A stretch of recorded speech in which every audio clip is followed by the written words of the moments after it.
আঙ্গুলে আঙ্গুল ছুঁয়ে শেখালে তুমি জীবনের পথ চলা।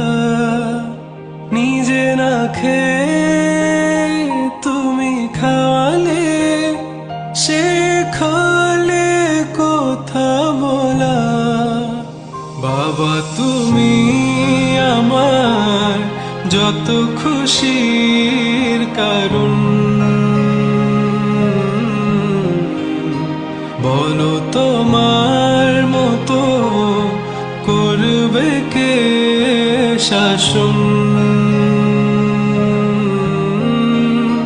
বাবা তুমি আমার বেঁচে থাকার কারণ।